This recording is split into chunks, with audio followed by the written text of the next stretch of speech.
Oh, I've, Ivan. Oh, so welcome back to the podcast. Today we're going to be exploring one of the most controversial ideas in modern society: social scoring systems. China's credit system has become famous around the world for combining surveillance data collection and behavioural monitoring to reward and punish citizens. The real question is, could something similar ever happen in the UK? As governments and companies collect more data than ever, or we'll look at how technology, artificial intelligence, digital IDs, and banking systems and online behaviour could potentially shape access to these opportunities or even future.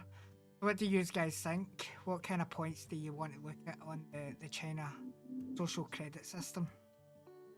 Did you read that from a script? Yeah, pretty much. You know, Like I you need actually I made a needed to get script. something. I need to give a short introduction at least, something that Yeah, made just sense. I mean, just like we're talking about social credit scores today. Yep. That's I'm it. not as good as Dominic on his intros, you know what I mean? So I wanted to give a little oomph to it. I mean, I just throw out there whatever is on my mind, you know. I Yeah, don't get a script exactly. either. Well, my I mind's just just thought that was empty. great. I was just like, dude, you were blatantly reading off of a Yeah, I script. was like, this Yeah. this does That, not sound like Dave. Like who stole Dave and replaced him with a bot? wait, But no, when well, it it's it's because he failed his it's because he's failed his social credit score so low. He's been replaced yes, by an that's it. actual Exactly. Machine. workflow. Yep, that's it.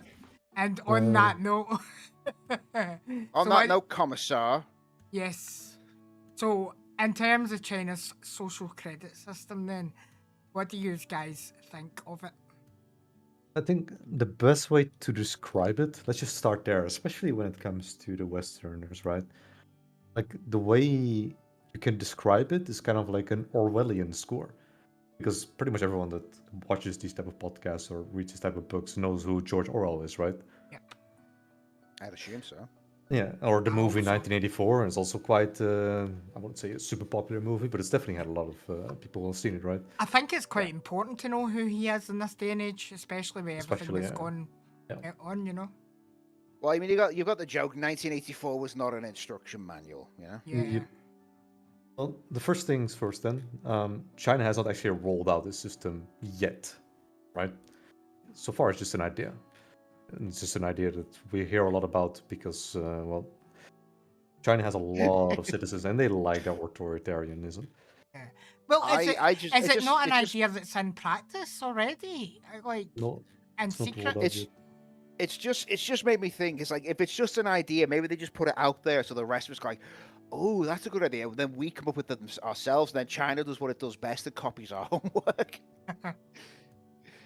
Well, the UK is not far off a social credit system in the way that things operate. I mean, if you think about the Soviet Union, right? It's something that they would have definitely wanted in their prime, so to say, because during the actual functioning, let's say the Cold War, I would say around the 60s to 70s, Russia was hammering down quite hard on anyone. Like basically, the nail that sticks out gets hammered down. That type of thing. If you have different ideas, that's a problem. Get hammered down. If you don't like our corruption, that's a problem. Get hammered down. Like anything that the system didn't like, you just get hammered down instantly. Well, Which yeah, is you obviously go. I horrible. mean, you go to the gulag, you know. Yep. Or you fall out of a window in a certain hotel, Yes, because that still happens. very conveniently. Yep. Just all of a sudden, out of nowhere. Back to the Orwellian score. The reason I mention that is because you're combining several things, right? Like it's the financial credits. So that is basically for individuals and small businesses, so that they have a full grip over whatever a small business can do or what an individual can do, right? Like Yeah. the thing that people knew about the Chinese credit system was from specifically Alibaba, right? Because Alibaba, considering how big they are in China, what they tried to do was this Sesame credit, or like I the don't actually know what that is. Alibaba is basically Amazon for China. Okay. That's literally it. Like Okay, AliExpress.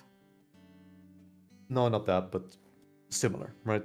Right. So they had this experiment, but they never managed to actually roll it out nationwide. So it was just ideas that came from corporations in order to control their citizens, but nationwide it was never rolled out because apparently people on top didn't like the idea.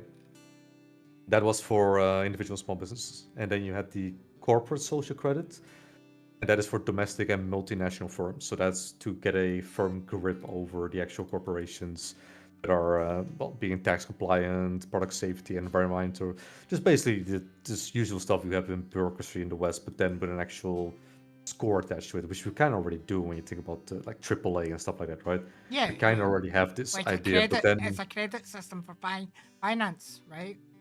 yeah, but then there will be an actual administration behind it with enforcement rules and everything, and how that enforcement would look like is anyone's guess. Mhm. Could be the Gulag, could be something else, we don't know. Because, like I said, it's never been rolled out, so we don't know what they would actually do. I'd imagine people doing what they wanted during COVID. You know, lose access Oh, that's to certain possible, basic yeah. parts of society. You know, Definitely oh, you possible. can't get goods and services. Like, fuck off. Yeah, I mean, and some of the research I done, like, I seen that like there was points where China had introduced a shaming system within like the cinema, where their names would be actively named in credits and movies to shame that person. No. I mean, that's a choice, right? If you make movies and you want to shame someone, then if that's an artistic expression, go for it. Yeah, well, I mean, it was like the end of the movie to like give a list of names to shame, kind of thing. You know, from my understanding of it, anyway, what I I took don't away know from anything it. about this, so Fair enough. Yeah, I've not heard of this. I mean, I'll I'll take say your word for it. I'll but- send you the source that yeah, sure. I got it from. Yeah. But yeah, I mean, it's quite frightening that if that was the level they were going to like, you know, to say this person is an outcast, you know, and how far the government's reach is in terms of that, Yeah. you know, because then it gives nobody the right to a fair life. You know, it's going to stump anybody from progressing if they are like scored low. Then there's going to be no progression, even though these guys might have the best ideas. They But might that's be not really related to scores, though, because everything you're mentioning right now, that's just how China has operated for over 2,000 years. yeah. But I mean, if that's the potential of scoring, you know, how would that look for society Yeah, but in the I'm already future? pointing out the systems and how they would work, and this has nothing to do with that. Right. Okay. You go ahead with your point. No, I was already making them. Right. Like, what you're mentioning, the shaming system, everything, like what they call it saving face in not just China, but in the majority of East Asia and even parts of the Middle East.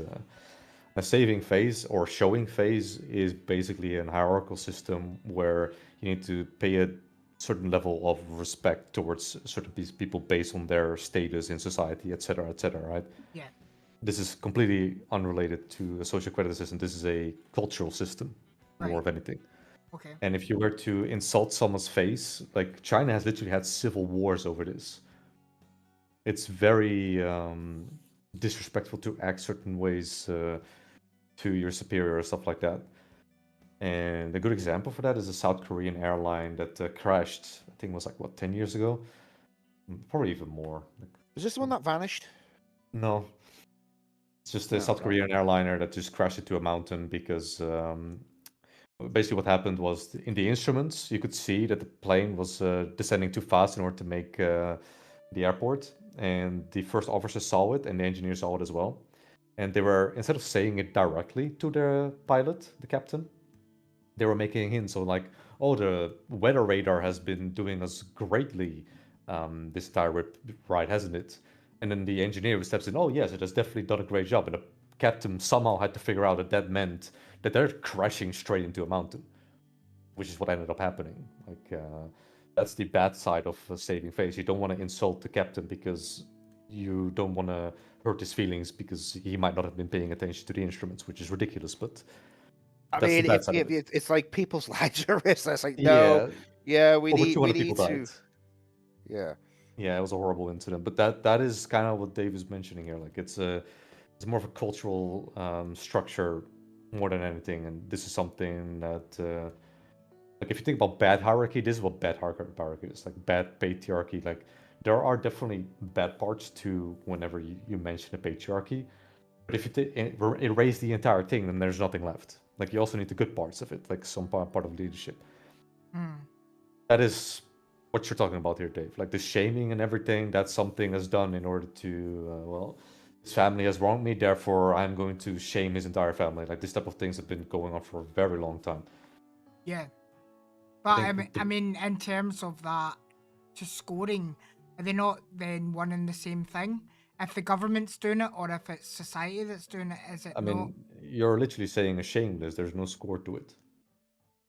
Like you're throwing out a list of names and these people are bad, and people will take their word for it, right?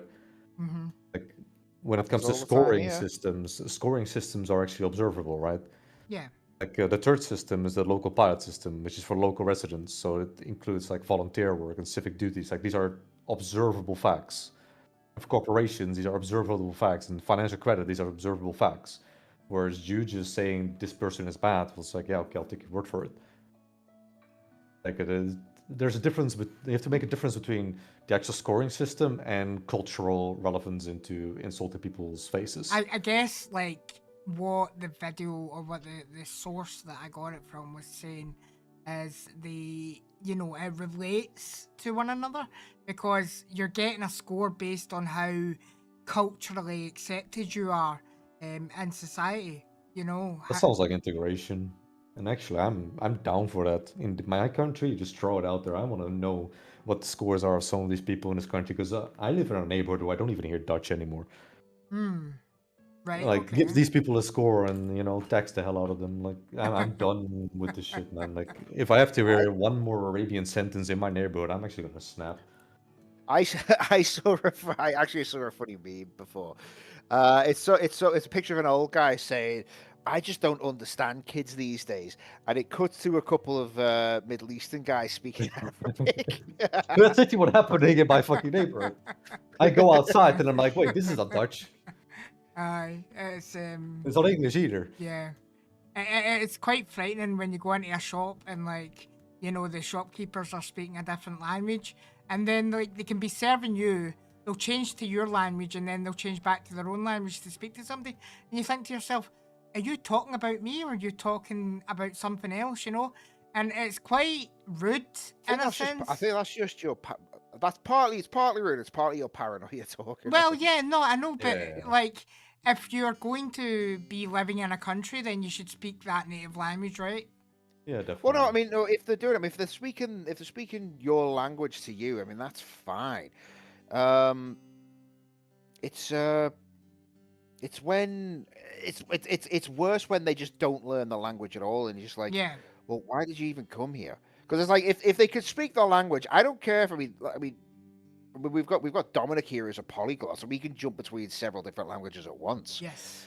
So, I've got no problem with people speaking another language. But if I went to live in Japan, for example, I would try and learn Japanese. I'd probably speak it very badly, but I'd make the attempt. Yeah. At least you're trying, right? What I kind of mean is like I go outside. Not only are they speaking Arabian, like on storefronts, I also now see the Arabian text because I know that's Arabian. Yeah, no, you get signs. They're putting signs up in Britain now, which are in Arabic. It's like, no, we don't want that. Yeah. It's also like when I had to vote earlier this year. I think I already spoken about before. I get the instructions in Dutch and in English, and I'm like, who is out there voting that requires English instructions? Well, correct me if I just don't accept this. Correct me if I'm wrong here, but Mike, was it not that long ago that the police cars and ambulances had Polish on the front of them? I don't know, but I wouldn't be surprised.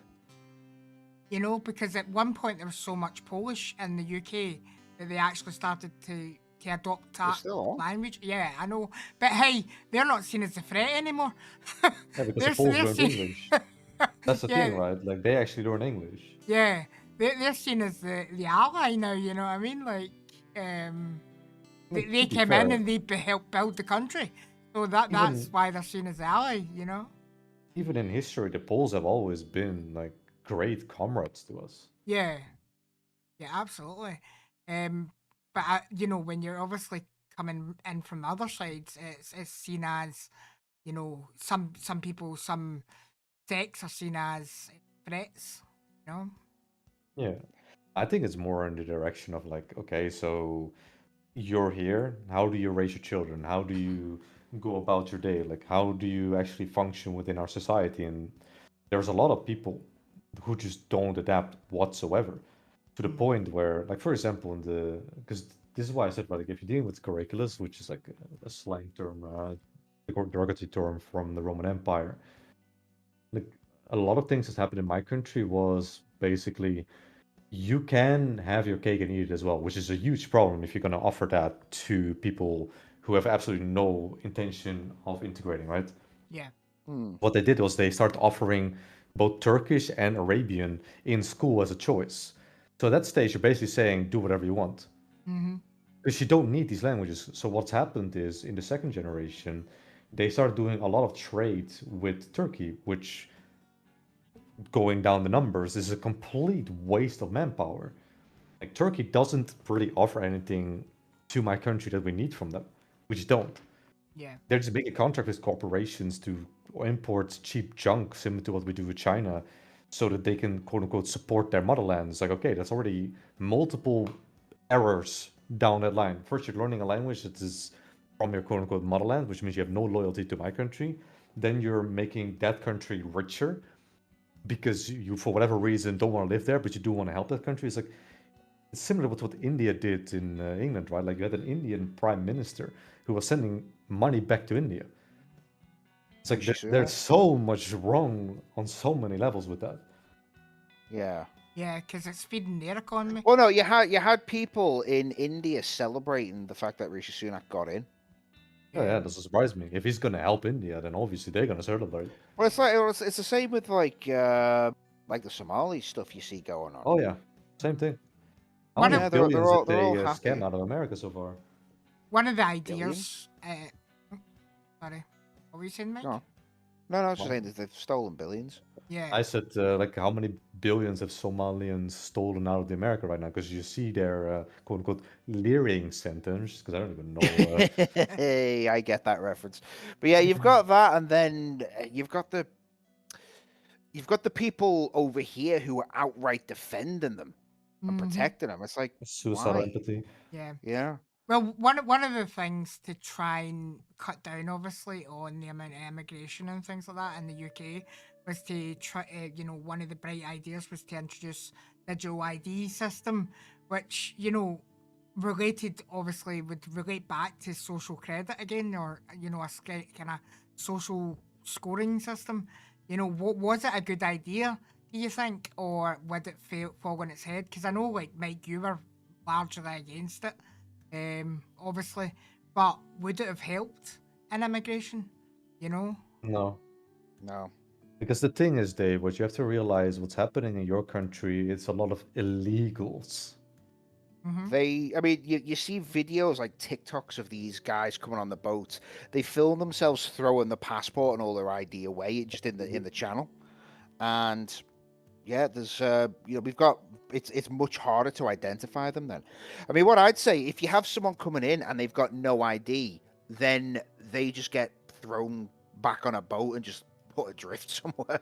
But they're I've not. actually come They're to just the not. point where it's like anything that comes in and they're not documented, just throw them back to France and put it in their problems. Because France started all this shit, they can solve it as well.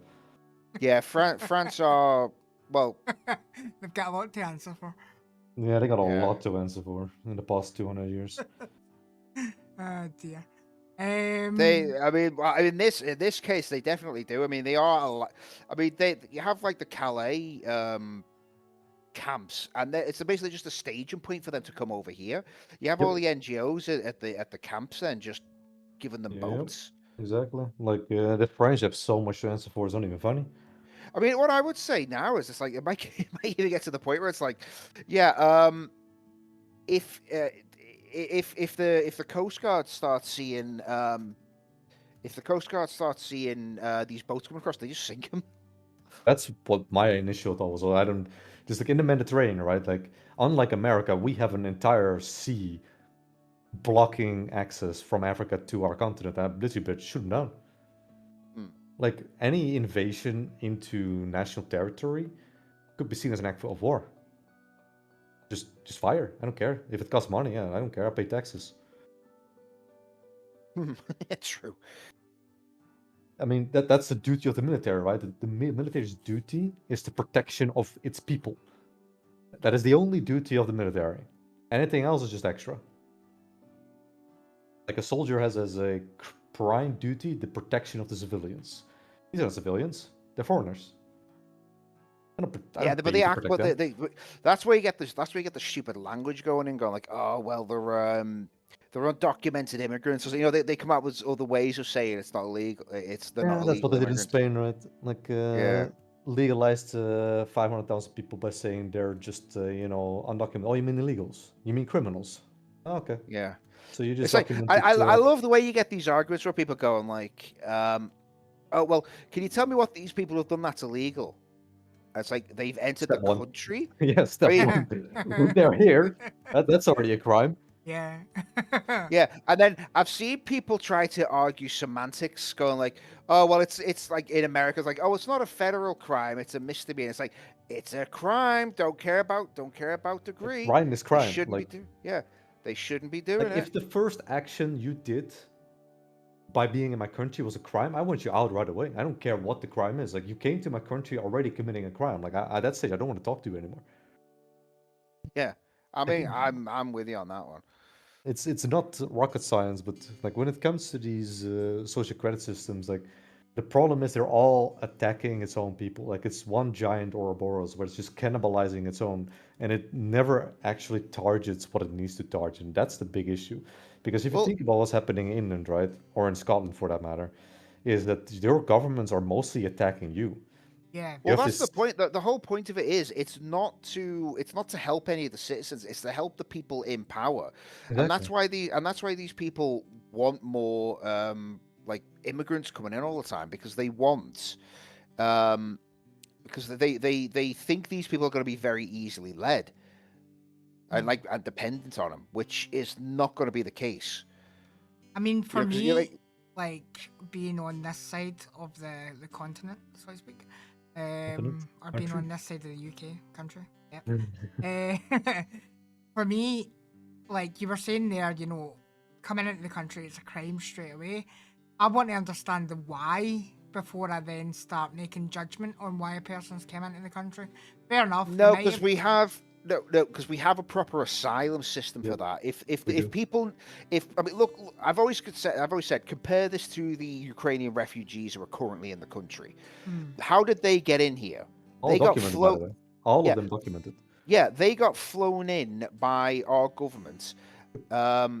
It was done through an official system, all documented. There's a Yep. paper trail if you care to look at it. Yep. And compare that to the people who are just coming in over the boats. They don't Hmm. care. It's like the whole point of asylum seeking is you're supposed to stop at the first safe refuge. These people are crossing the entirety of Europe. Yeah. That's not safe. That's not safe. They've had plenty of safe refuges. They've just ignored and gone. Oh What- no, we want to get to Britain because this is the better one. What you know? about the people who are being trafficked in? Or obviously, like maybe That's they're also a crime. yeah, no, it's Yeah, also so- a crime, but maybe it's not exactly their fault. Maybe they're getting held to ransom. Yeah, but No, why no, is it our responsibility? Yeah, they are they are paying these. A lot of them are paying these people to traffic them in. Yep. So they're still committing the crime to get in. The ones you're talking about, like I think you're talking like actual Trafficked prisoners, people. like sex slaves and all that. Those don't come in over the channel like the same way they because that's not because the ones coming over the channel aren't getting smuggled in. The ones getting smuggled in are the ones you never see because they are because these are kept as like sex slaves or the like. So those are the ones who are getting kidnapped. But the ones coming over the channel are just paying. I guess what the Americans call them coyotes. Hmm, Oh yeah. suppose. So I mean, I guess for the UK, we're I mean, it's obviously not just the UK, right? Like you're talking about Yeah. the asylum system, but the European Union as well spends billions of these systems, and they ignore all of that. yeah. They don't care. But And what they then do is they come into my country and then they rape our women, they murder our women. Like, it's like, what are we trying to do here? Because I know, like, you're very empathetic, Dave, but every time we have Mm. this conversation, you turn towards, well, maybe there's nothing. They're criminals, period. It's like you might have an excuse to do it, but that shouldn't be allowed. Yeah. It's like if someone was abused as a kid, I mean, I can see why they abuse kids themselves when they get older. Doesn't justify it. Yeah, of course. There's accountability there, you know? Yeah. Absolutely. Like, this empathy is right nowadays they're throwing the word out. It's just suicide empathy. Because these Yeah, I mean, people do not wish the best for you. You wish the best for them, but that wish is one-sided. yeah, I mean, it's like empathy is a good thing, but suicidal empathy is taking it to its to an extreme that is way too dangerous. I mean, all the deaths, murders, child Rapes. marriages. Like the best example that we were talking about just now, right before the podcast started, like was the Sikh. Some one guy from India walking around with a ceremonial sword. In the first place, Knife. swords are a knife, blade. In the first place, it's Yeah. not allowed in England, but because Yeah, it's cultural, they- he's allowed to walk around with it. Yeah, Yeah. he has a religious exemption, and it's like, Which yeah, is of complete course. nonsense. Why I- should when I you went- tolerate their religion? When I heard that rule that you're only allowed really, what, 6 inches a blade before you're actually legally arrested in the UK if you carry anything more. It's stupid. You know, but then they allow a 9-inch ceremonial blade to be carried that's probably more dangerous in the street, you know? They could chop Well, it was. It someone's head killed off. somebody. Yeah, exactly. So why is that exemption in place, you know, for ceremonial Because reason? of Even because of even though it's, suicidal empathy. Yeah, yeah, but that's- even that's though it. we don't, you know, okay, we don't. How am I trying to say this? That religion it's got a place, but it's not in our society. Our society is a Christian religion. that's- It's not. That's It's the not. point. Yeah, it's not compatible with us. yeah, Like the point is, like U.S. society has a certain degree of cultural values that are your own moral structures that you've had for a very long time that keeps growing and adapting, right? Yeah. The problem with Europe and the reason for the European Union was to just unify all those morals. But instead of getting a proper moral framework, we just threw in there all the biggest nonsense liberal extreme leftists could come up with and created that as a system that is completely suicidal. Because what it does is it cannibalizes its own people in order to look good for countries that have absolutely nothing to do with you. A good example is, in fact, Buddhism and Hinduism. Like, there's a lot of theologians in your country that are Christians or Catholics, Protestants, doesn't matter, who study Buddhism and Hinduism because there's good things to take from it. But the exception is here. These are people that are taught in order to understand the values from it, but to keep it within like a certain structure so that it doesn't actually break the system that they're actually using, which is the Christian system, right? yeah, So there's values that you can take from them without actually forcing them into you. But Yeah. what Britain or my country has done is you shove it in there, like, you know what, this is fine, this is fine, this is fine, this is fine. And what you then get is a complete free for all. And then you get tribal warfare because that's what's happening, right? Like you have actual tribes now in your country waging war against each other. yeah. So Mhm. we're on the verge of basically civil war. Yes. But I mean, in terms of even within their own countries, they've got their own laws and morals. That if they broke it, you know, they'd be executed in some circumstances.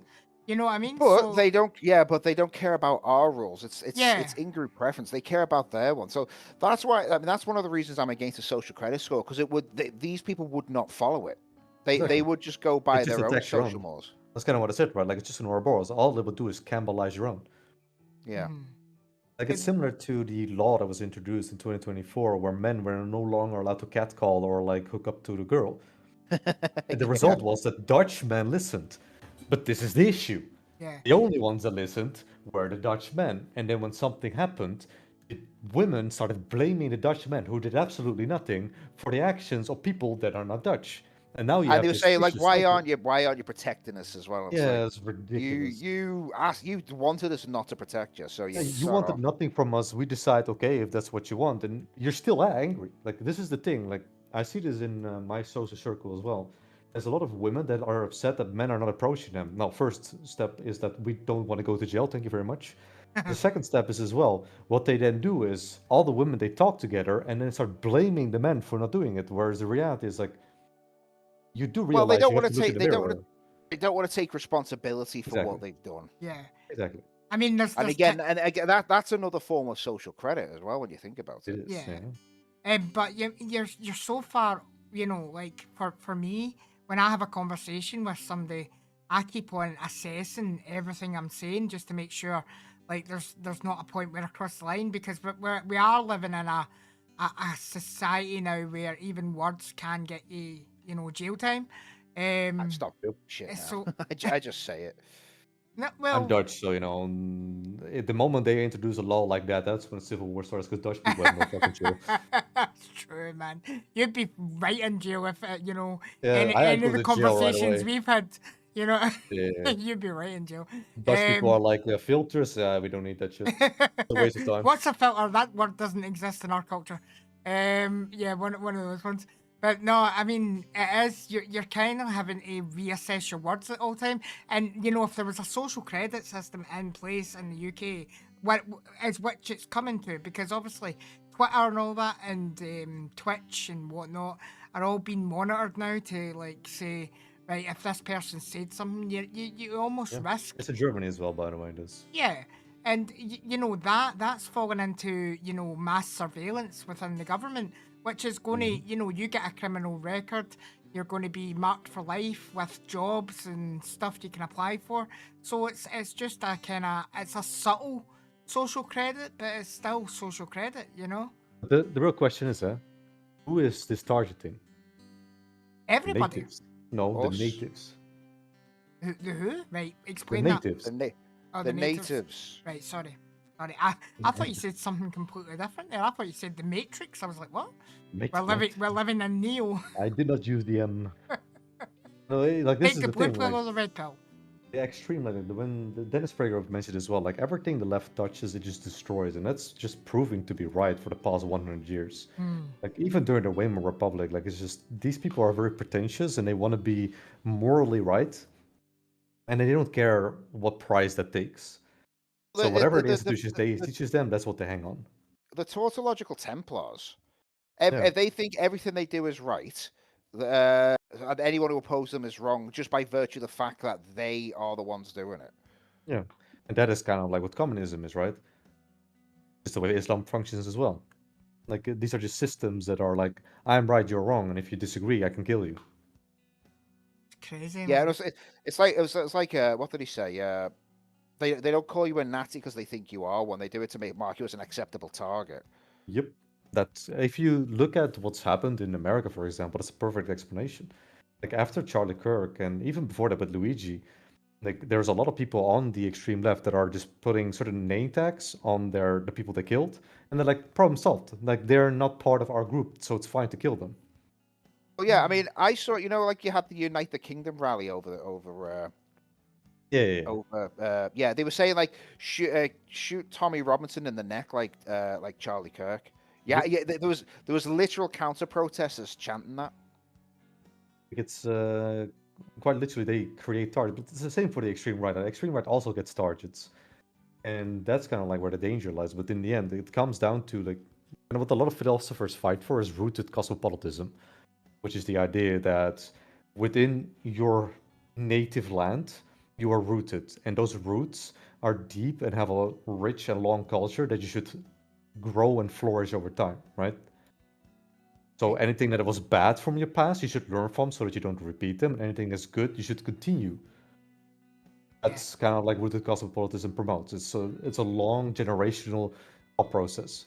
But the arrogance from a lot of generations is, we want this now. Like Yeah. Foucault was a strong component. Like Foucault has inspired, quote unquote, a lot of, well, I'm just going to call them imbeciles because that's what they are. And his idea was that the revolution is never over, and if the revolution is never over, there's always something to do. And what you then get is that these people always have, quote unquote, something to do. And that something is always destroy more pillars, destroy more things that your entire foundation is. And set, it's always deconstruct, never construct. exactly.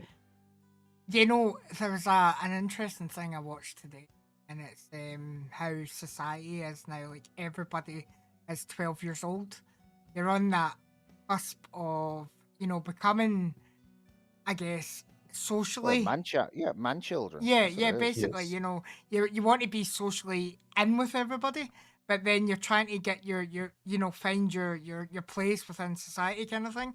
Hmm. And everybody now is acting like children because there's always it's so easy in social media to go in and have your opinion, and it's like blame the other person for whatever you've done wrong, kind of thing.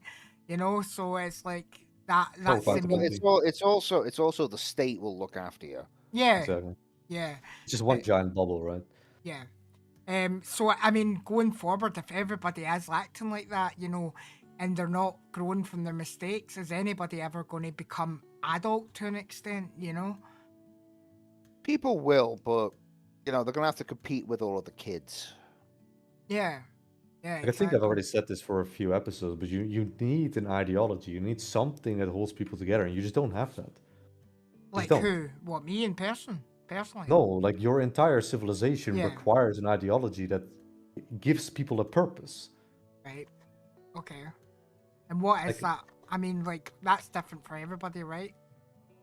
yeah, exactly. But like one of the key things for extreme leftists, for example, like there's a philosopher who came with Chesterton. Like you have Chesterton's Fence. That's the one. And this is already almost 100 years ago. He wrote this in 1929 in his book The Thing, where he basically came with an interaction where a naive reformer comes with, I don't see the use of this fence, let us clear it away. And the response then is, if you don't see the use of it, I certainly won't let you clear it away. Go away and think. Then when you can come back and tell me that you do see the use of it, I may allow you to destroy it. This Yeah, is you need to have a coherent reason for it, as opposed to I just don't like it. exactly. But this is what we see in modernity, and this is what Foucault also championed, is to just destroy that fence, and who cares what the purpose of that fence is? It's in the way. And that's what we've been doing for, I would say, 60 years now, 70 years, like almost kind of like the 50s, shortly after the Second World War ended. It was kind of like, quote unquote, never again. And that never again apparently meant we're just going to destroy every single fence. Like, think about masculinity. That was a fence, boom, get rid of it. Hmm. Yeah. And the consequences are extreme. There's so much science out there now that shows just how critical it is for a boy to see what actual good, healthy masculinity looks like. And if they don't see it, they tend to go towards crime because that's where they feel purpose. That's where they feel hierarchy. Because men in general are just programmed for this type of thing. If you look at, for example, that episode of Bear Grylls, where he does the islands, and you have one island with men and one island with women. Ignoring the women part because that was a disaster, but the men part was very quickly. The men looked at each other and tried to find out, like, what is your use? What can you mean for us in this specific setting? What can you bring to the group? Exactly. And then within a few days, their survival island turned into a vacation. Do Whereas you with the women, it was a complete clusterfuck. do you think the governments could ever introduce any of these ideas on the scale that they are? I mean, the reality is, like I said, these things are hundreds of years old, man. Like Yeah, Nietzsche is over 150 years, Kierkegaard is over 150 years old, like Chesterton is 100 years old. yeah. Orwell is, what was it, 19, shortly after the Spanish Civil War, the 1920s, right? Hmm. Like all of these things are so old, and the only thing we did was, oh, these are nice ideas, let's just do them. Instead of listening to the warnings, they acted upon them, which that's why I call it an actual crime, right? Like you have genocide, which is the act of destruction of a certain people, but civicide is the act of destruction of your own people. Like it's quite literally cannibalism. This is what the Aztecs did, right? The Aztecs sacrificed the heart of babies, children, to the sun god. And they were That's what they're sacrificing their doing. future. Yeah, Yep. that's what they're doing. Because your children are the future. Yeah, absolutely. Well, they were also they were mainly doing it for other places, other countries' children. But the point stands. Yeah, it is. They're basically sacrificing other. I mean, that's what's going on over here. They're sacrificing our children Yeah, Exactly. Because these over here. people on the extreme left are not your friends. They're not your allies. They live in a bubble and they only care about the bubble. And if you don't join their bubble, you're an enemy. That's what Marxism is. Marxism is quite literally, if you're not with us, you're against it. If you're against us, we can kill you. Crazy. You know? And that's why it's like we know all of these things, we just don't do anything with them. Like the I social mean, we're credit starting score is to, but it's been something. very, very slow to pick up. Yeah, but the social credit system is something I would introduce specifically to target foreigners and their children to keep track of, are you actually integrating? Because if you're not integrating, then we should be able to punish you. Yeah. So then what you're saying is we actively discriminate against people. Yeah, like you come to my country, I shouldn't adapt to your values. You should adapt to mine. Like I did not go to your country. Like imagine, like this is what Mike just said, right? If he went to Japan, he would try to learn the language, right? Yeah. Yeah, it would Yeah, have but to it's learn the also- language. It's well, no, you wouldn't have to learn the language. You could get around by because they do cater a lot to English speakers over there, but Not really. well, no, there is some catering though. You can't get by. But there's without literally learning. a whole ton of stores where you can't even enter if you don't speak Japanese. Yeah, and that's what I mean. That's what I mean. But Wow. you can make do without it. But the proper respectful thing to do for the culture is to learn the language. Yeah, of 'Cause course. and by learning the language, you also learn the culture. Yes. Like, Yeah. I learn a lot about Asian culture just because I learned the languages, because there's a lot of words that come from somewhere based on a significant religious or cultural background.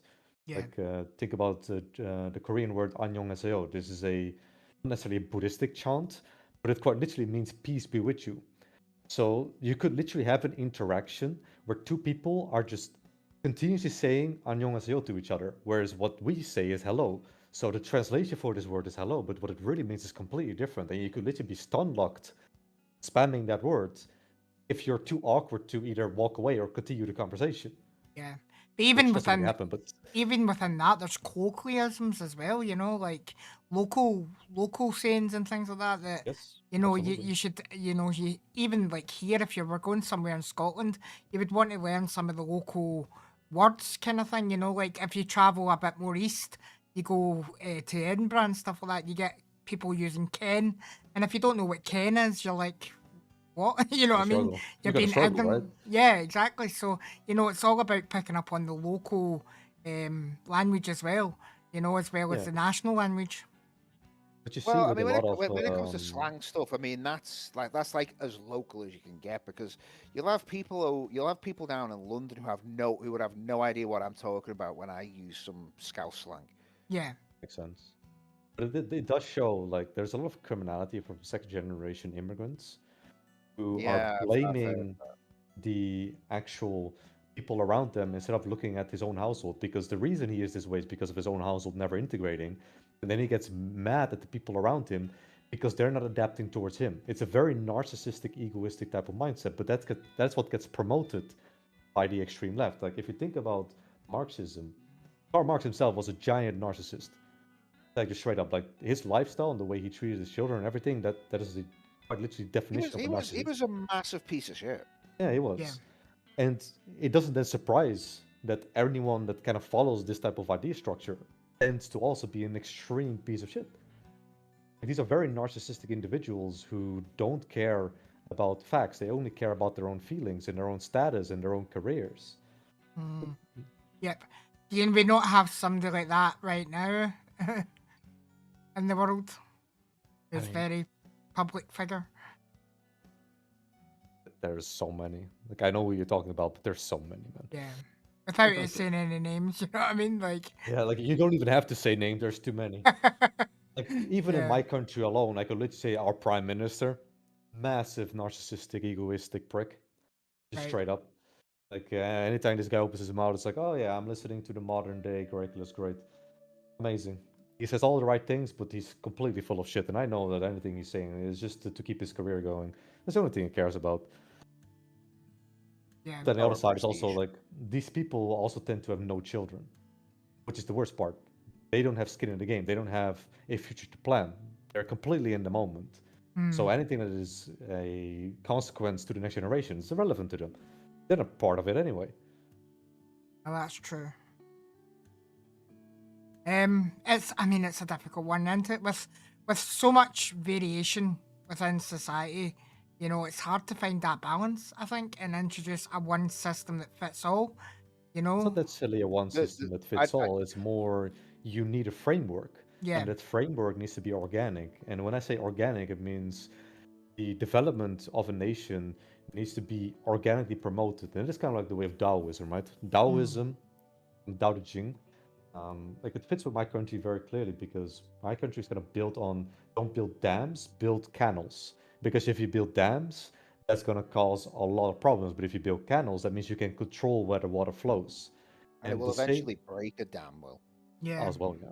But when you think about Taoism attached to human nature and as a framework, what that means is that you need to give a certain level of peace to all the people in your society so that they can develop naturally into something that they feel comfortable with. The issue then is what is that comfort zone? Well, the comfort zone is the actual culture. Now you need to define the culture. Like the reason Nazism was so attractive was because they actually defined what the culture was going to be. They went into mysticism, they went into ancestry, they went into like what it means to be Germanic, what it means to be the Viking history, and all of these histories. They combined it, and they gave the people something attractive to follow. Right? What actually happened by the Nazis, they never knew about. Like almost 99% of the population had absolutely no idea what the Nazis were actually doing when it came to the horrible side of things, right? That's the Yeah. reality. Like, obviously, they knew about the war, but the war was just a propaganda machine. Like, most people will go to war based on what you tell them. That's just the reality. But anything outside of that, most people didn't know about it. Like, the Holocaust, for example, nobody knew. Like, this is something that you actually had to teach in schools because nobody knew, right? Right. There is the key. It's something attractive for its people is enough to get the people riled up. Problem is just like how dangerous is that idea? Because Nazism is an extremely dangerous idea, right? Similar to Marxism, but Marxism is actively promoted in universities, so pick your poison, right? Because both are poison, but for whatever reason, Britain, Roger Scruton already mentioned this, Britain heavily adopted the Marxist ideology for absolutely no reason whatsoever, because you already knew the consequences, you knew what a piece of shit he was, and you still decided to roll with it. Because we got the wrong people in power. That's an endless cycle, right? Mm. You blame people, but in the end, who does it? Who is the one voting? Is it going back to the Ouroboros Well, yeah, I mean, again? it's a society, it's a societal problem. Yeah, but like the people themselves, like the thing with democracy is that it is inherently an extremely narcissistic political system. Because what do you vote for? Yourself. Yourself. You don't care about generational thinking. No, you care about whether or not you can buy your food. Yeah, of course. I mean, that's Okay, what triggered me to go and vote this time round. You know, I've not Yeah. voted in a long time, but I voted this time because, you know, I want a better future for myself. You know? Like, Yeah, but the institutions are inherently responsible for what type of people enter politics. And the institutions themselves, well, Britain can already be tracked down to the 60s because Roger Scruton clearly documented that it already started in the 1960s, these ideas. He himself was kind of part of it until he saw the French revolution, not the revolution, the rebels during the 70s, right? That's where he was like, I want anything that's the opposite of that. It's very British. Because Burke did the exact same thing. He saw the French Revolution. He went, I want everything that's the opposite outside of that. mm, Like, there's something with the British looking at the French and going, you know what? I want whatever that is, but opposite. Yeah, lead by counterexample. yeah. Exactly. But therein lies the issue because Roger Scruton promoted these ideas for decades. How many listened? None. Why? Because this takes effort. People don't like effort. They Yeah, like of course. they People like want easy instant things. results. Yeah, Exactly. you So know, what do you promise when you go into politics? Things that have easy results, and if they don't, you're gonna be like, oh well, there's complications, which is just a complete lie. I mean, and for like now society, that's becoming all more prevalent. Is that people want that instant gratification? You know that it's been shown now that the frontal cortex is actually taking a real beating because people can't be bored anymore. People can't, you know, sit down and actually get into a book People, because they want I'm instant bored all the gratification. time, man. I'm bored all day. What do you mean? Aye, no, exactly. You're bored all day, but people don't allow themselves Alright. to be bored anymore. That's Like, I'm the actually problem. I'm going on vacation in 2 days. It's called Opwekking. It's like a gathering for Christians in the country. I'm going the whole period, which is Thursday to Monday, and there is some electricity, but honestly, if you rely on that, you're gonna be fucked. So you need to bring power banks and stuff like that. I'm just not gonna bring nothing. I bring myself. That's it. Yeah. Because that's kind of like what people miss. To just be You can part of these type entertain of yourself. exactly, and also it's an event, and like I go with a like we're going with a group of like 114 people, and I have a lot of friends in that group, so I'm gonna be totally fine. That's kind of the thing. Like people forget to just be in the moment. Like, the Dutch people love camping, so this is it's gonna be loaded with Dutch people, obviously. But even in my social circle, there is a lot of people that are second generation immigrants, and their parents came from asylum. Like one of the closest friends I have is half Iranian or half Persian because he likes being called that, which whatever swings his boat, you know. Because his father fled Iran when the death committees were active, which yeah, that's a good reason for asylum, and he got asylum. His dad integrated. His son became well. He had his own issues because Dutch culture was a complete disaster, but he still grew up to be a good man, right? This is what good integration looks like, and then you don't need the social credit system anymore because okay, this guy integrated, problem solved. Likely his next of kin will also be integrated because it's the child that follows after their parents. That's just facts. That's where I am fine with social credit system. It's kind of you introduce it to control whoever comes in. You check with the next of kin, and if everything is fine, you agree that they are completely integrated, and from then on, they are perfectly 100% Dutch. I'm totally fine with a system like that. I'd say it's got to take at least 3 or 4 generations before you can Yeah, be 3 generations is kind of like the baseline. yeah before your family could be considered integrated. And I would say with that, it's like, well, anyone who comes into the country, like up until the 4th generation, you cannot hold any kind of political office. That too, yeah. But it's also you should look at the partners, which means are you actually capable of getting a partner in the nation you're hosted in?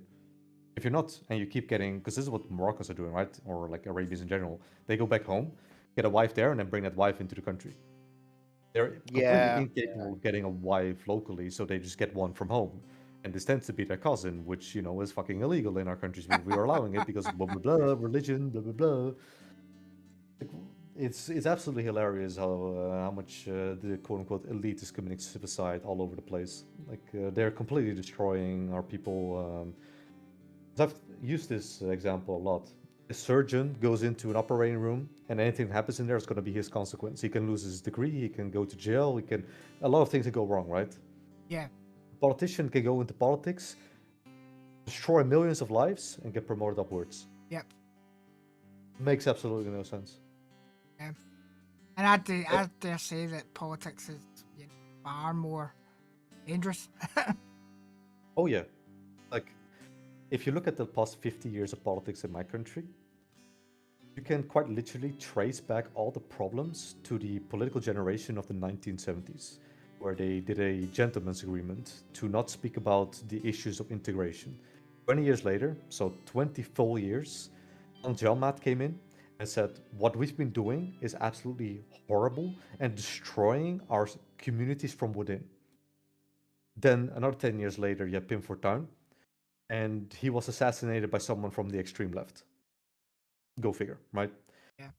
Replacing him was Geert Wilders, which is the quote-unquote Dutch Trump or whatever you want to call him. He's very anti-Islam.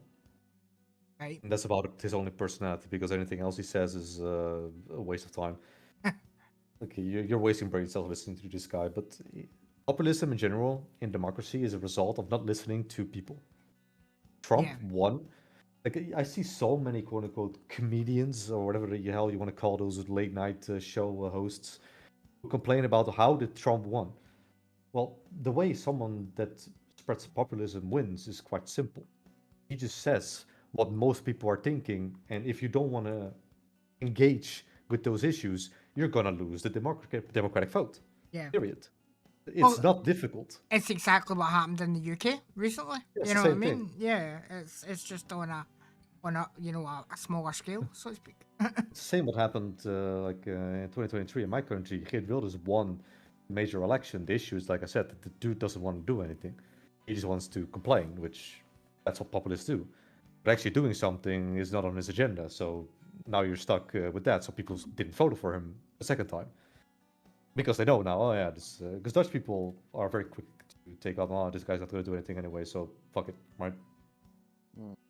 Yeah. Now you have the Communist Party in my country having fun, which in my opinion they should all go to jail because spreading communism means spreading genocide. And last time I checked, genocide is not a good thing when it came to the Geneva Convention. But who am I to say?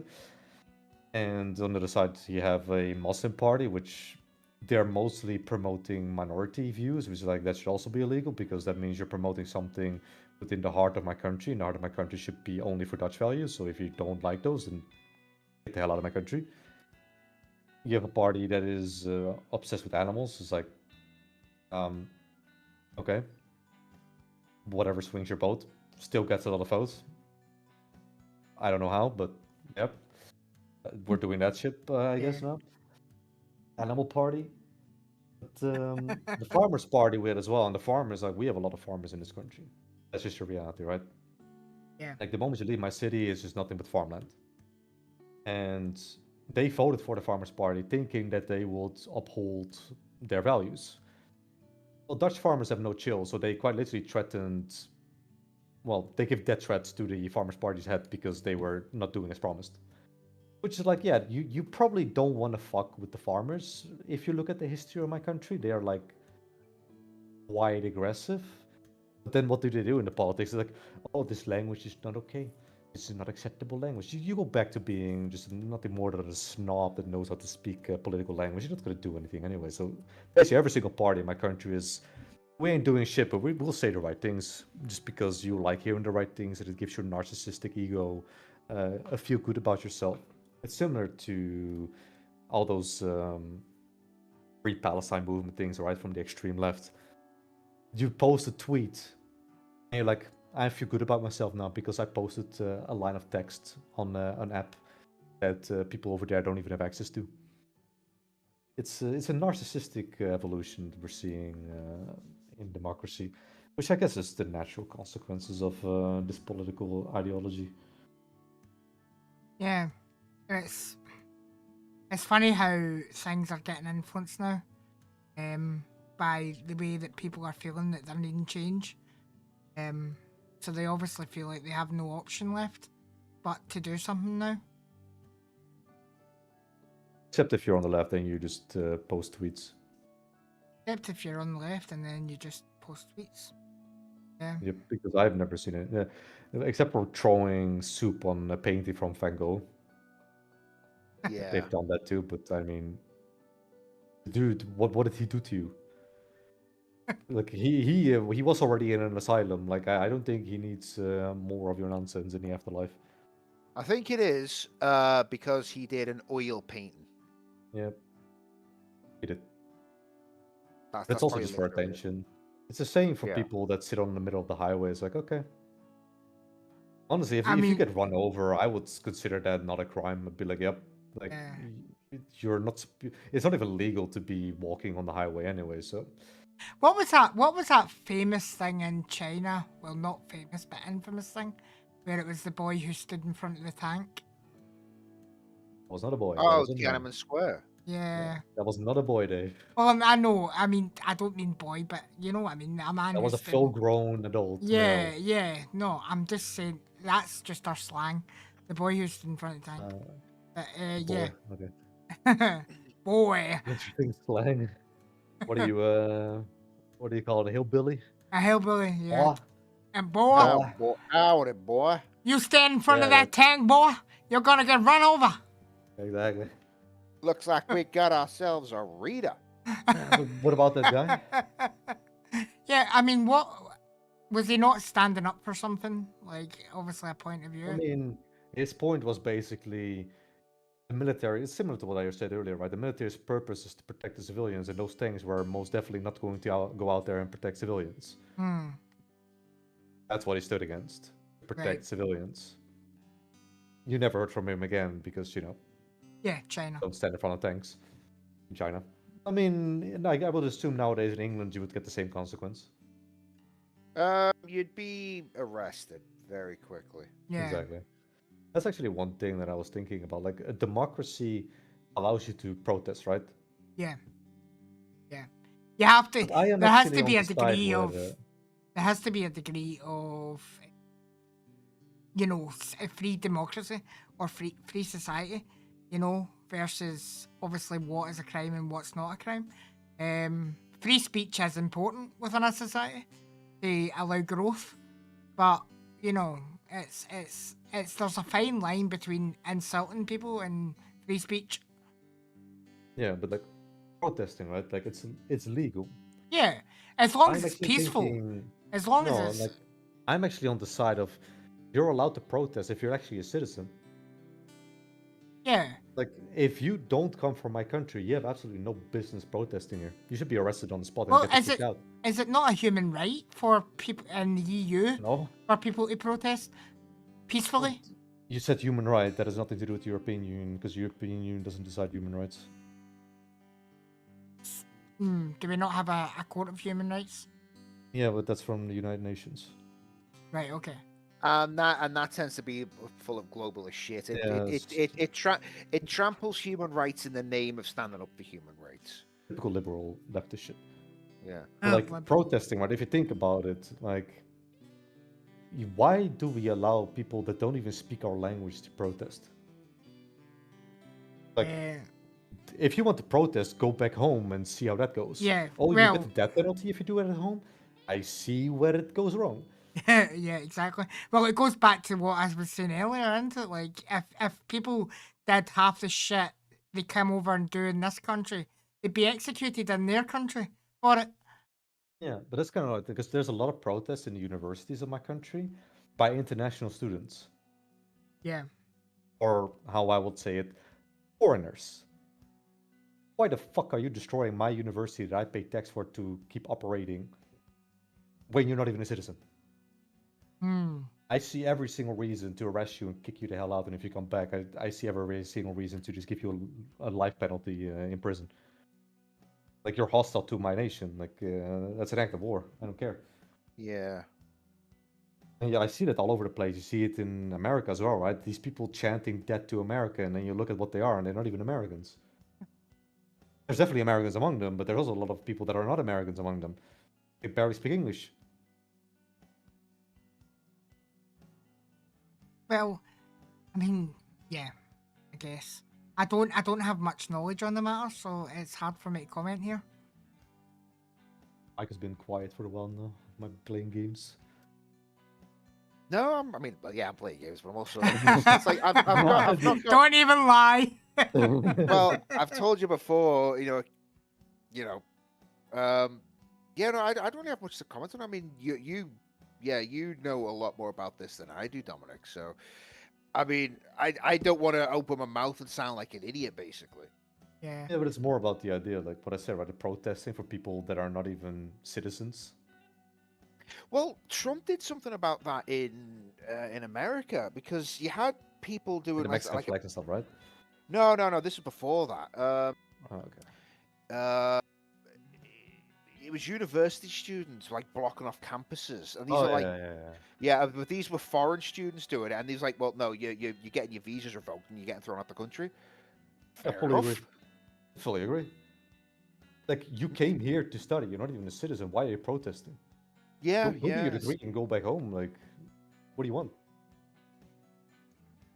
It's happening a lot in my country. I don't know about England, but in my country, there's a lot of protests in the southern part of the country where they're just vandalizing universities. And then you look at some interviews, and all of them are English, and they're in English because they don't speak a word Dutch. Yeah. Like, okay, so you should not be protesting. You should be kicked out. I mean, like for myself, who doesn't go to the main places a lot, don't really see it, but you hear things that there is protests going on.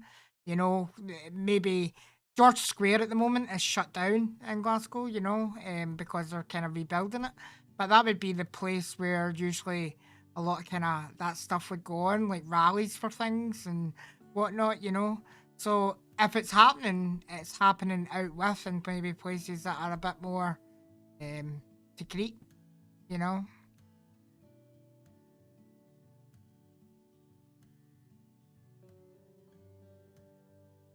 This is I'm your not. Yeah, I was waiting for you to finish your thought off there. Yeah, no, sorry, I got I got distracted by that picture. Um, me too. That's my dad. fair enough. Um, Legal drugs. I mean, that's what I do in my surgeries. I get surgery and I'm like, give me the drugs. yeah, Well, no, yeah, no. He had it was a ton of morphine, but that's Yeah, like, me too. well, I mean, that arm can now set off metal detectors. I'll tell you that. oh Oh, wow, he's got titanium in there now. it's a Terminator arm. Yeah, he's. I know. I told my friend said we should get him a T-shirt. That's just like a RoboCop T-shirt. Oh, he got him Wolverine because it's in his hands. Right. Oh, that's a good one. Yeah, actually, that's. Yeah. I'm getting some good ideas from people, so I will be. Nice. Nice. But in any kind of final thoughts then on social credit scoring or Like with every idea, like there's always some use for it, and it's about how it's applied. But when it comes to modernity, it will always be used to attack its own people, which is not what you want. It's Yeah. I'm opposed to it because it will it could never be used in any way that would be useful or fair. Yep. yeah, Just I to think control people. I think it has great implications for privacy and things like that, and you know your standing within society. If people could like search your score, and see by what the government put on Well- you, that would Well, be I mean that's just how it's like. We've been doing this kind of thing for generations anyway. It's like for thousands Yeah. of years. It's like But we've got like social ostracization, Yeah. stuff like that. Yep. So but that's yeah, at a yeah, local level. we don't need government bureaucracy telling Yeah. us how we should maintain our social relationships. I mean or that's social fine. goals. That's at a local level. But if somebody wanted to reinvent themselves and move forward with their life, then it would make it very difficult for them to do that. You know. It'd make it harder because you've got people who would you've got people who would try and do it, but then their social score would never let them do it. Yeah. But Yep. they'd still have trouble even without a social score. But Yeah. they might have a better chance of doing it because that number, that quantifiable number, is not going to be hovering over their head. I'm very much one for you learn and you grow from your mistakes. Any bad choices you've made, you go forward with it. You know, you grow from it. Yeah, I If don't a totally social agree there. if a social scoring system was in place, I think that would hinder that, and it would hinder society. You have to grow from your mistakes, but you have to Well, learn. It would also. It's not letting you grow from your mistakes. It'd be trying to force you into a certain mindset or Yeah. a certain paradigm. Yeah. So it's more like so. To get a high social score, a lot of people would have to sacrifice their own values. Yeah. Yeah. Yeah, But well, when I it comes mean, to like accountability, that's kind of the thing, right? Because if you don't do the social scores, there's still like the accountability of people around you. And if you've proven yourself to be a complete train wreck, then people should continuously be like keeping an eye on you. Be like, okay, is he actually changing, yeah, or is he just pretending and then going downhill again? yeah, of course. Like Yeah. the reason this social scrutination happens is because people are like, you've already broken our trust, and then you get the idea of fool me once, shame on me, but fool me twice, shame on you. Yeah, I think, but in today's society, there's a lot of no second chances now. You know, if you fuck up, you fucked up, and that's it. You know, we're very much again. It's going back to cancel culture. You know, if you've said one thing wrong Oh, one yeah. time, that's you. You're fucked.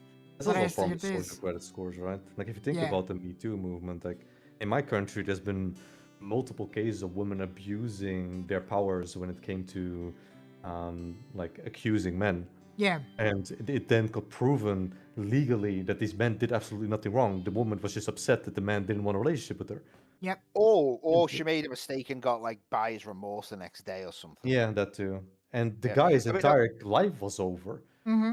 Yeah, even just the accusation is enough to ruin a person's Yeah, life. Yeah. So exactly. I mean, I've people have been saying this, and I'm completely on board with it. Anybody who does false rape or sexual assault allegations or the like, Should be they jailed need for to, as long as the you person know, who actually did yeah, it. They get the sentence yeah, they, basically.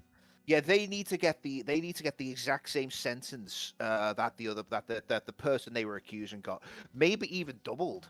Double. I Yeah. agree with double because you're ruining someone's life, which is essentially you've committed some sort of homicide, but then in a social way. Yeah, exactly. Because Exactly. these stories that I'm reading, at least locally from my country, is these men never recovered because everyone around them doesn't know how to act anymore because Mm-hmm. they've betrayed him. Because he got the accusation and everyone around him didn't trust it. And then he's just sitting there completely alone, fights for his what do you call this in English? The trial. He fights for the trial to get innocent. Then he gets innocence, and then he's alone, completely alone. Yeah. Because people, there's a saying here, and I don't know if it exists in your culture, Dominic, but it's like there's no smoke without fire.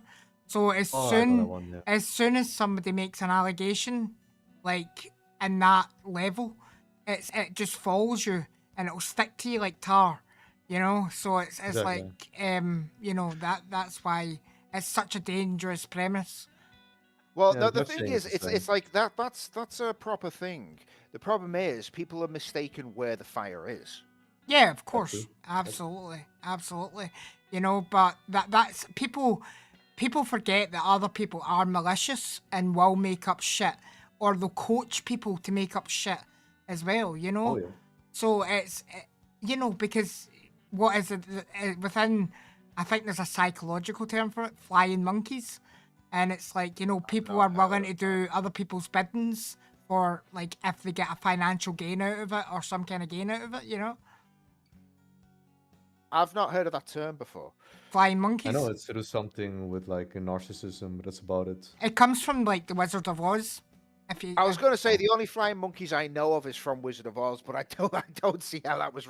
I didn't see how that connected to what we were talking about. yeah, because I mean, it would kind of, you know, It's it's a form of gaslighting, yeah, right? exactly. So it comes from trying to get some kind of gain out of something, you know, Yeah. or people on your side, people to do your bidding, to get a gain, really. No? Okay. Fair enough. But you know, I think that it is very dangerous, and you know, if people are acting like that, then again, if they make false accusations against somebody, then yeah, they should be punished to the full extent that the person who actually did the crime would have been punished. No, I think it needs to be added because, like I said, it's a form of homicide. You basically murdered the man socially, Yeah, so it's a double whammy almost. Like you get and the actual accusation, so that's what you get charged for. But you also get a charge for the actual execution you've done of the man's social life. yeah, Yeah, so you've got that, and plus the potential of getting him thrown in prison for a That too. long time. yeah. Yep. But So there's many tangible ways that this goes, and it's it shouldn't be allowed. exactly, and especially like if you've got cases where it appears in the media as well, like you know, if it appears in the media and Also, these you know, cases have reached the media in my country. yeah, well, that's even more damaging on a level because then a potential employer could look up that, or somebody, Yep. a future partner could see that, and you know, if that person's not willing to ask questions and just say, "Well, you must have fucking did it," you know, then that's then I mean, that's destroying the that thing, person's right? life, innit? That's what I mean. Like you've committed social homicide for this man. Yeah, absolutely. And that's not Um, even including the trauma, because most of these men go into therapy afterwards because they get severe trust issues. Yeah, and could you imagine that on a social scoring level? You know, if something like that came about, your score would like drop to 1 or 0. Yeah, You we know? already said a social credit system we shouldn't have. Yeah, We should have exactly. it for foreigners, but that's it. Yeah. So it's very dangerous, isn't it? Like there would be no chance of any recovery from that. if that happened. Oh, very little Very chance little. anyway. Most of what these men do, from what I've seen and followed, is they just move away very far. They what? They move away very far. Some even leave the country. Oh yeah. And even then, sometimes that's not enough. Yeah. Again, it sticks to you like tar, you know. Yep. And with the internet being a thing these days, it's just Horrible. That's what it is. definitely. It's a like say a form of homicide. It's another form of evil. And evil is very prevalent in this society today. I That's mean, all it's I can prevalent say. it's prevalent in every society. It's just it gets around easier now because of technology. Yeah. Yep. Yeah, I think technology to a degree has brought out the worst in people. It's also brought out the best in some people. It's one of the, I say it's a force multiplier. It's not good or bad on its own, but there are plenty of people who will use it for you know, nefarious they- purposes. all for good, all for good. So All for there's good. plenty going either way. Yeah. I kind of link it to dogs, right? If you think about it, like when humans started domesticating dogs, it was for the purpose of helping and become humans' best friend, right? Like it helped with hunting and all of these things. But then there was also guys who started weaponizing those dogs and they turned them into actual war hounds. Yeah. Yeah. That's kind of the thing with AI. It's like it is a tool that can become man's best friend. Yeah. But in the wrong hands, it will also become a war hound. Yeah. It should be AI should be used to augment us, but for not for bad, for good, you know? Oh yeah, like when it comes to AI, it has the potential to allow humanity to reach the next level. Yeah. Because if you use it, because there's a lot of like people in the top of AI that are also making YouTube videos and they're explaining how to actually use AI to grow your own intelligence. Oh yeah. Specifically lining out like all the boring work. Nobody likes the boring work. I don't like the boring work either. Whenever I look at my manuscript, I'm like, this is tedious. But Yeah. the reality is, AI just helps me skip a lot of the boring work so I can actually focus on what I want to focus on. And that is the whole purpose of AI. It's to make sure that you go into a certain direction, and then you need critical thinking to ensure that the AI is not fucking lying to you. Because the amount of time I've catched AI lying to me is absolutely insane. Yeah. I mean, it does. It does. It does hallucinate a and lot. yeah, exaggerates a lot, definitely. And you need to be very careful of that. But I think with each, you know, each time, each month, you know, AI is growing, and it's adapting now. Like it's getting better to a degree, but you know, we're not there yet, and it's it's still very dangerous, you know, because if I people, wouldn't say it's I wouldn't say it's dangerous. well, not it's necessarily- dangerous if used in the incorrect manner, and if people Yeah. like you know the people who use it to or rely on it for social interaction, you know they're becoming victims of their own, I guess, you know, delusion as well. That I mean, you a know lot of the AI bots is correct. nowadays are AI. Like if you think about bots on Twitter or bots on Reddit, all of them are running on some simple AI code in order to get responses, and then they get traction with that. Yeah. But the thing is, right, this has been going about for what, how long? 20 years? 25 years? You know, there was, What? even back in the 80s, there was some form of chatbot that could thingy. There was an experiment done where it was like a chatbot. Oh, but that's completely unrelated to what AI is. No, absolutely. But it was a form of AI to a degree. Yeah, It was but up- it's 'cause it was completely programmed. unrelated. It was It's programmed completely answers. unrelated. Well, Like the modern thing we call AI is programmed on algorithms that I cannot explain because it's way too complicated. yeah. The AI from back then was just simple mathematical equations. Yeah. It was the idea that was there, but Yeah, the idea was there. Yeah, like it's one of the Dutch scientists who already came with these type of ideas way back in the 50s.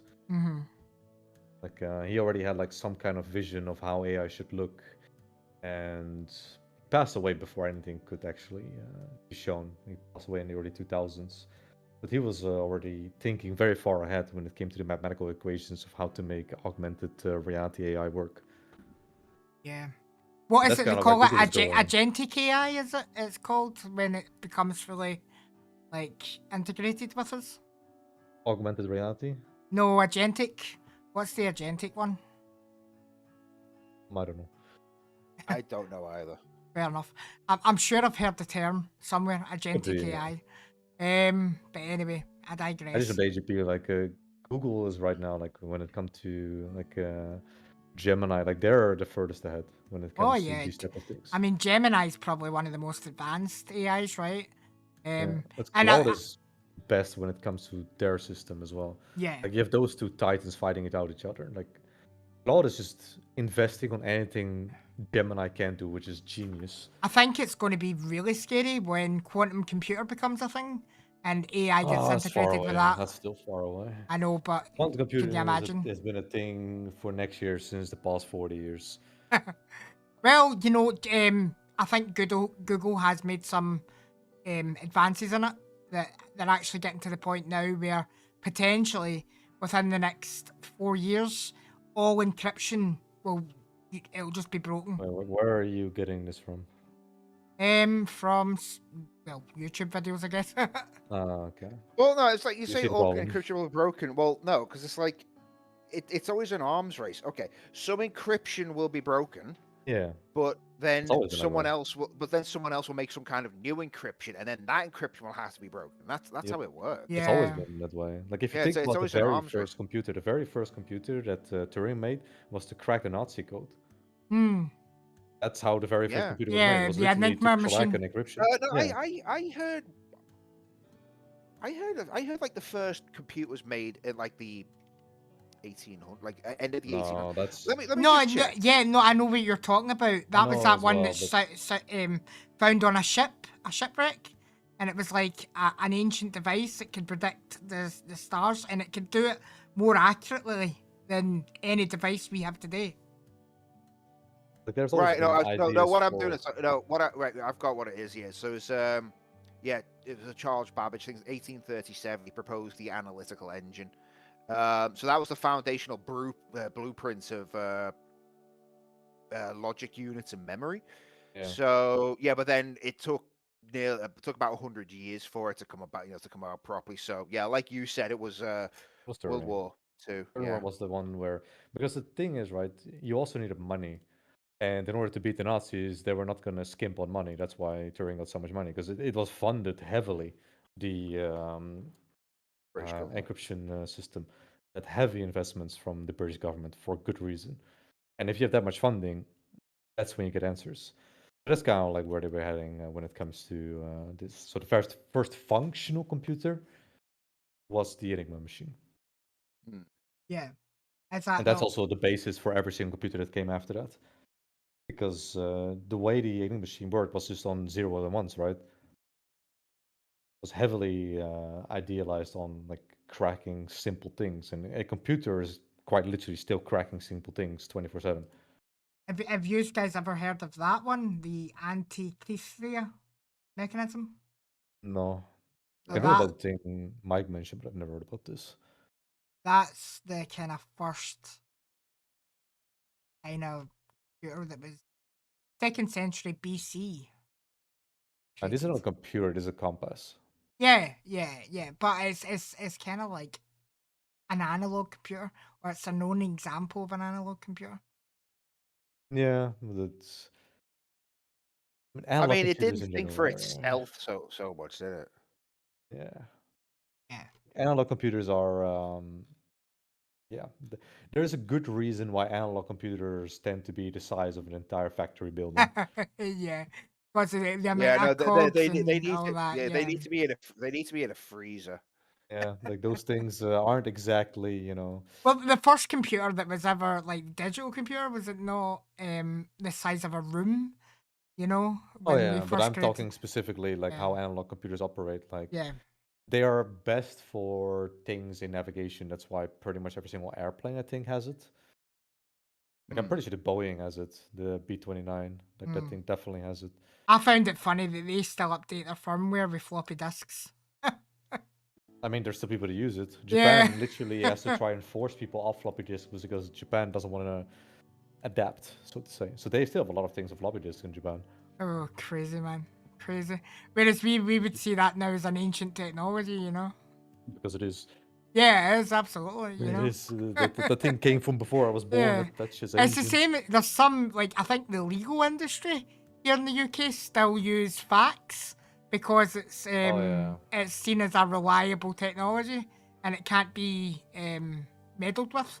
You Yes, know? it can, but you know. Yeah, yeah. True. True. All you need is the phone number. All you need is a phone number, yeah. That's true. You know? But yeah, I think it's been a good discussion today, and yeah. Thanks very much, guys, for the time on the podcast. And what is your social credit system? Brilliant.